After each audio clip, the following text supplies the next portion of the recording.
In a dusty attic, Dustella found a pair of old sneakers glowing faintly under moonlight. She slipped them on, and they hummed. Suddenly, she floated an inch above the floor. Cool, she laughed, twirling. But then, the sneakers sprinted out the window. Hey, who's driving these? Bishasadas by Moma doors. She shrieked as they dashed across rooftops and over fences into the sleeping city. The sneakers stopped before an old shoe store. Inside, shelves shimmered with glowing shoes. "You're the chosen walker," whispered a voice. A tiny cobbler stepped out, smiling.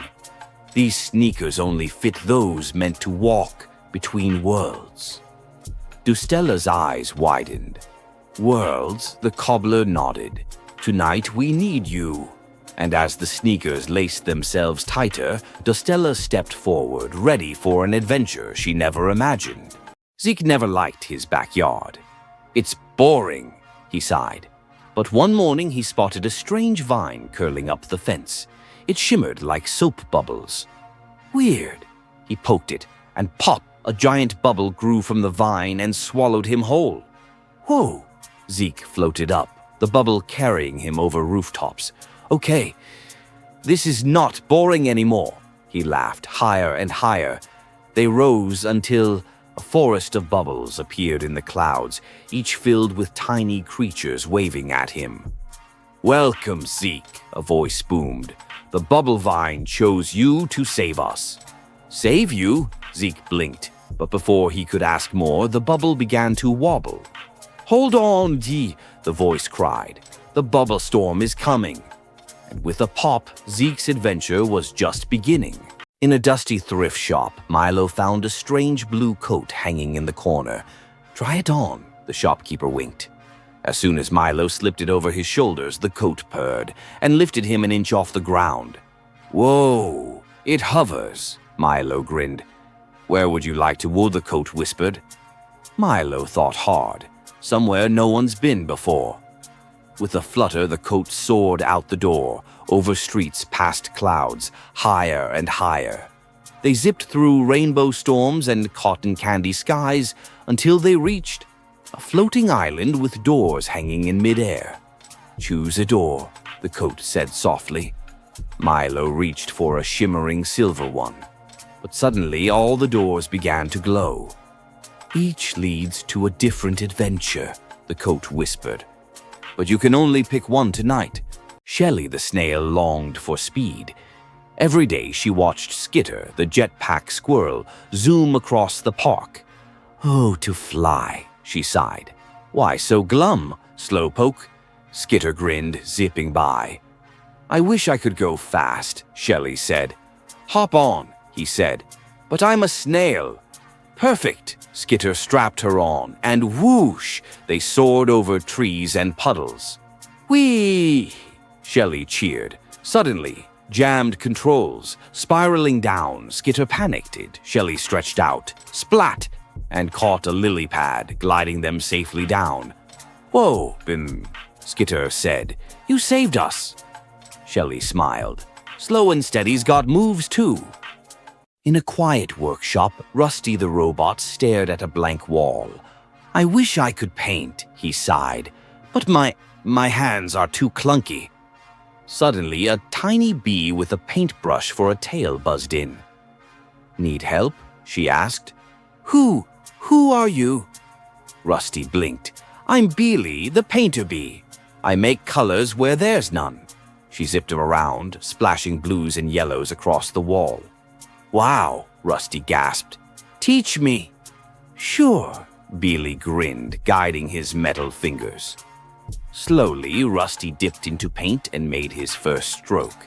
Then another, and another. Together, they painted swirling galaxies, dancing stars, and shining suns. "It's beautiful," Rusty whispered. Beely smiled. "Sometimes it just takes a friend to show you how bright you can be." Far beyond the hills stood the spiral tower, twisting high into the clouds. No one dared climb it, except Starzell. "Inside is a wish," she whispered, clutching her lantern. As she stepped inside, the staircase shimmered and shifted under her feet. "Choose wisely," a voice echoed. Every turn brought a door, one to treasure, one to adventure, one to answers. Starzell hesitated, then followed the faint sound of music. Up and up she climbed, until she reached a tiny window at the very top. There she found herself playing a song on a golden flute. "The wish was always inside you," the voice smiled aghast. Starzell laughed, feeling light as air. As she played, the tower's walls unfolded into bridges of light, leading to dreams she never dared imagine. Deep under Clover Hill, 3 bunnies, Nibbles, Thumper, and Tilly, peeked out of their burrow. "It's gone," Tilly gasped. The moonstone, the glowing gem that lit their tunnels, had vanished. Without it, the warren would fall into darkness. "We must find it," said Nibbles, stuffing carrots into a satchel. Their journey began under starlight, hopping past sleepy owls and whispering winds. Suddenly, paw prints, big ones, led into the foggy woods. "Something took it," Thumper gulped. Bravely, they pressed on, their ears twitching at every crackle. At the heart of the woods stood a towering badger holding the moonstone. "I borrowed it for my sick cub," he rumbled. The bunnies huddled. "Maybe we can share it?" Tilly offered.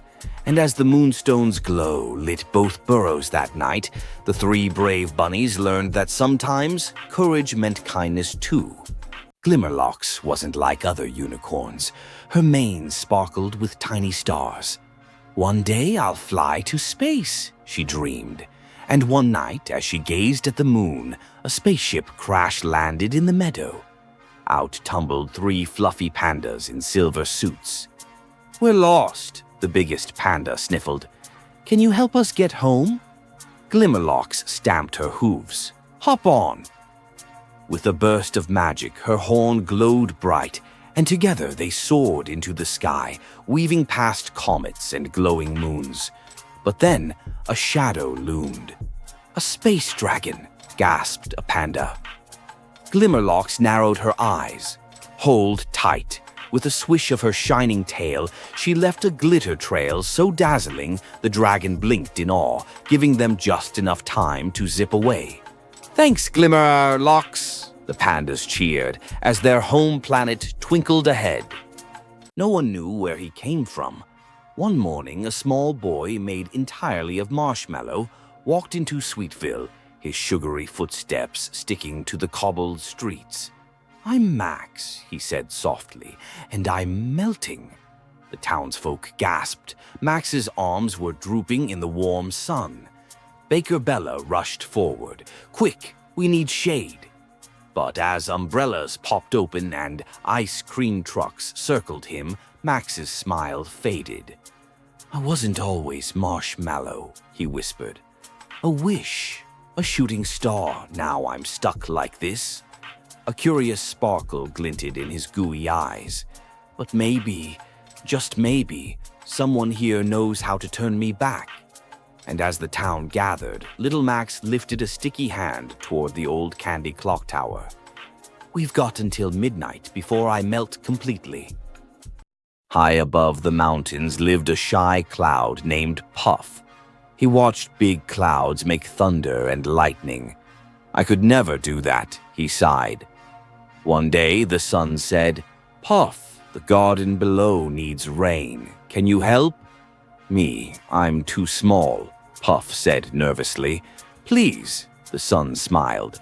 Puff floated down, took a deep breath, and let out a soft drizzle. Flowers perked up. Trees smiled. "More, Puff," said the sun. He rained just enough to refresh the garden. Back home, the big clouds cheered. "Look who made rain today." And Puff felt big for the very first time.